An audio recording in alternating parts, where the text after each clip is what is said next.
جی بہترین. تو اسی طرح ایسٹرو فزکس میں اب وہ ایکسپلور کر رہے ہیں گیلیکسیز کو, پھر نئے نئے کانسیپٹس دے رہے ہیں. ان کانسیپٹس میں انشاءاللہ پوچھنا چاہوں گا آپ سے. جیسے پاپولر سائنس میں نا ایک تو ایلینز کا ٹاپک بڑا کھلا ہوا ہے, تو اسی طرح پورٹلز کے بارے میں آپ کو جو ہے وہ انشاءاللہ پوچھنا بھی چاہوں گا. پورٹلز کے حوالے سے وہ کہتے ہیں کہ یہ گیٹ ویز ہیں آسمانوں میں, وارم ہولز ہیں, اور یہ ایک جگہ سے دوسری جگہ انسان بہت جلدی جا سکتا ہے ان دروازوں کے تھرو. ہائپوتھیٹیکل کنسیپٹ ہے, ابھی فیکچوئل نہیں ہے, لیکن یہ بہت مشہور ایک سائنٹسٹ میں ڈبیٹ چلی ہوئی ہے, اور وہ بلیو کرتے ہیں کہ یہ ہیں آسمان میں ہیں لیکن ہڈن ہیں, ہمیں سم ہاؤ نہیں ابھی نظر آ رہے. تو کچھ لوگ قرآن مجید سے سورہ کہف سے خصوصاً, جیسے میں آپ کو ایک اسپیسیفک ہو کے مثال دیتا ہوں کہ ذوالقرنین علیہ السلام کا جو سفر ہے اس پہ بہت سے کمنٹس میں نے پڑھے بھی اور سنے بھی کہ انہوں نے ایک اور ڈائمنشن, ایک اور دنیا میں ٹریول کیا. وہ یہ ثابت کرنے کی کوشش کرتے ہیں, اور یہ بھی کہ موسیٰ علیہ السلام کو جو جگہ بتائی گئی وہاں پہ اللہ نے بتایا نا کہ تمہیں سرنگ بنتی نظر آئے گی سمندر میں, مچھلی زندہ ہو جائے گی تمہاری, زندہ ہو کے وہ پھر بھاگ بھی گئی وہاں سے. تو وہ کہتے ہیں جو سرنگ کا ورڈ ہے یہ پورٹلز کی شکل اسی طرح ہوتی ہے, یہ سمندر میں بھی بن سکتے ہیں, آسمانوں میں بھی بن سکتے ہیں. تو وہ کہتے ہیں کہ اس سے ٹائم ٹریول کا, انٹر گلیکٹک ٹریول کا اور ٹائم ریلیٹیوٹی کا کنسیپٹ ملتا ہے. ٹائم ریلیٹیو ہے. اصحاب کہف کے واقعے سے بھی کہتے ہیں کہ دیکھو وہ 309 سال سوئے, لیکن یہ کہ جب اٹھے تو ان کے لیے وہ چند گھنٹے تھے. تو وہ کہتے ہیں آج فزکس اس پہ بات کر رہی ہے ریلیٹیوٹی آف ٹائم یا ٹائم ڈائلیشن کے اوپر. تو یہ اپروچ ٹھیک ہے, اس طرح سے اسپیسیفک ہونا یا ایک تھاٹ دینا لوگوں کو کہ سوچو تو صحیح, کیا پتہ واقعی انٹر گلیکٹک ٹریول ہو یا پورٹلز کی باتیں ہو رہی ہیں یا ایلینز کی باتیں ہو رہی ہیں, پتہ نہیں کیا ہے.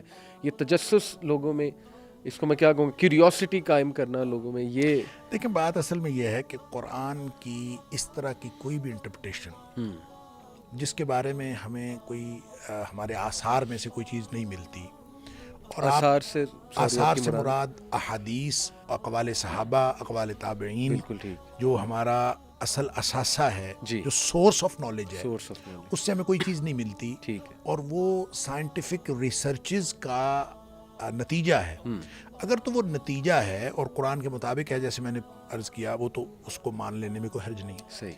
لیکن یہ ساری باتیں جو آپ بتا رہی ہیں تو اسپیکولیشنز ہیں. ہاں, اور یہ ایسے ہی مستقبل کے بارے میں ایک آدمی اسپیکولیٹ کرتا ہے کہ یہ ہوگا, یہ ہوگا, یہ ہوگا. ان اسپیکولیشنز کو تو آپ دیکھیں کہ لاجیکلی بھی اس دور کو, جس دور میں ہم زندگی گزار رہے ہیں, 21ویں صدی کو کہا یہ جاتا ہے کہ یہ لاجیکل پازیٹیوزم کی صدی ہے. صحیح, منطقی اثباتیت کی صدی. صحیح, اب منطقی اثباتیت کوئی چیز لاجیکلی آپ اس کو پروو نہیں کر سکتے تو وہ نہیں ہے. ٹھیک. تو یہ اٹ سیلف لاجیکل پازیٹیوزم کے خلاف ہے کہ آپ اس طرح کی چیزوں کو اسپیکولیشنز کے اوپر بلیو کرنا شروع کر دیں. یعنی آپ اس لاجک کے نہ ہونے کی وجہ سے آپ اس اللہ پر تو بلیو نہیں کرتے جس کا کانسیپٹ قرآن دیتا ہے, جس کا کانسیپٹ نبی پاک صلی اللہ علیہ وسلم دیا ہے.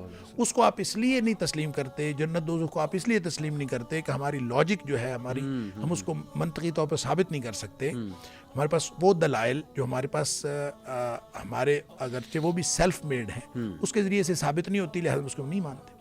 تو یہ چیزیں جو اسپیکولیشنز ہیں یہ کیسے, مطلب آپ دیکھیں, آپ مجھے بتا رہے تھے پروگرام سے پہلے کہ بہت ساری موویز بھی اس طرح سے بن رہی ہیں اور سارا کچھ, آپ اندازہ کریں ان چیزوں پر بلیو کیسے ہو گیا.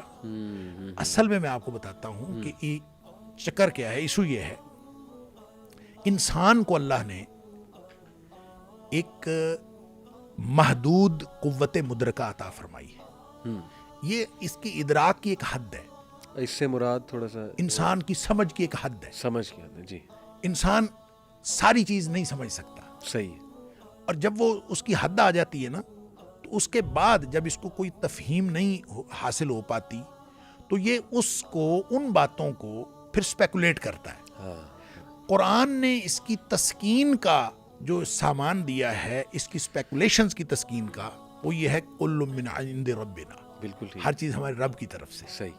تو جب ہم رب کو نہیں مانیں گے تو پھر ہم پریشان ہوں گے. پھر آپ اس کو ایلینز کہیں, آپ اس کو کوئی اور نام دیں, آپ جو مرضی کہتے رہیں, وہ بہرحال اس کا مطلب یہ ہے کہ ایک سپر نیچرل